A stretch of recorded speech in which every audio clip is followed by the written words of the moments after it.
ভেনেজুয়েলায় মার্কিন অভিযান ইস্যুতে এবার সমালোচনার মুখে এআই প্রতিষ্ঠান অ্যানথ্রপিক। ওয়াল স্ট্রিট জার্নালের প্রতিবেদন বলছে, নিকোলাস মাদুরোকে অপহরণের সময় এই অ্যানথ্রপিক এআই এর ক্লড চ্যাটবট ব্যবহার করেছে যুক্তরাষ্ট্রের সামরিক বাহিনী। এমন সুপরিকল্পিত অভিযানে কোনো সুপরিচিত এআই প্রতিষ্ঠানের প্রযুক্তি ব্যবহার এটিই প্রথম।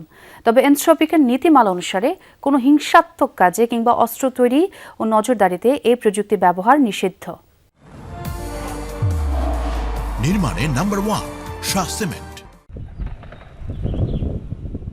প্রযুক্তি বিপ্লবের যুগে সবচেয়ে আলোচিত সংযোজন আর্টিফিশিয়াল ইন্টেলিজেন্স এআই বা কৃত্রিম বুদ্ধিমত্তার ব্যবহার মানুষের জীবনকে আরও সহজ করে তুলেছে। গুগল, ওপেন এআই ছাড়াও যে গুটি কয়েক কোম্পানির চ্যাটবট বিশ্বজুড়ে ব্যাপক হারে ব্যবহৃত হয় তার একটি অ্যানথ্রপিক। বেসামরিক নাগরিকরা তো বটেই, যুক্তরাষ্ট্রের সামরিক বাহিনী ও ফেডারেল আইন প্রয়োগকারী সংস্থাগুলো ব্যবহার করে থাকে এই কোম্পানির চ্যাটবট ক্লড। যদিও সামরিক কাজে নিজেদের এআই ব্যবহারে বেশ কিছু বিধিনিষেধ আরোপ করে রেখেছে অ্যানথ্রপিক।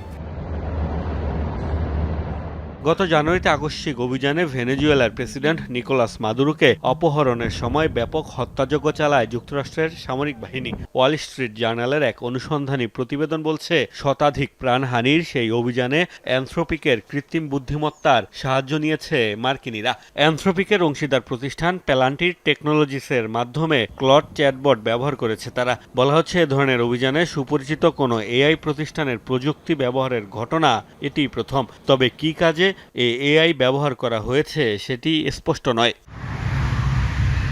পিডিএফ বিশ্লেষণ থেকে শুরু করে স্বয়ংক্রিয় ড্রোন পরিচালনা সহ নানা কাজে সক্ষম এই এআই। তবে তাদের নীতিমালা অনুসারে হিংসাত্মক ব্যবহার এবং অস্ত্র তৈরি ও মানুষের উপর নজরদারি চালানোর কাজে এটি ব্যবহার সম্পূর্ণ নিষিদ্ধ। আর তাই মার্কিন অভিযানে এই প্রযুক্তি ব্যবহারের পর শুরু হয়েছে নানা সমালোচনা। এরই মধ্যে প্যালান্টির টেকনোলজিসের কাছে ব্যাখ্যা চেয়েছে অ্যানথ্রপিক, যার জেরে মার্কিন সামরিক বাহিনীর সাথেও তৈরি হয়েছে বিবাদ। এক্সোইস বলছে, এরই মধ্যে সামরিক কাজে ব্যবহারের বিধিনিষেধ তুলে নেয়ার জন্য কোম্পানিটির উপর চাপ প্রয়োগ করা হচ্ছে, দেয়া হচ্ছে সম্পর্ক ছিন্নের হুমকিও। এর আগে গাজায় গণহত্যার সময়ও কৃত্রিম বুদ্ধিমত্তা ব্যবহারের অভিযোগ উঠেছিল ইসরায়েলের বিরুদ্ধে। ইরাক, সিরিয়ায় যুক্তরাষ্ট্রের সাম্প্রতিক হামলাগুলোতেও ব্যবহার করা হয়েছে এআই। মোস্তফা মাহমুদ, যমুনা নিউজ।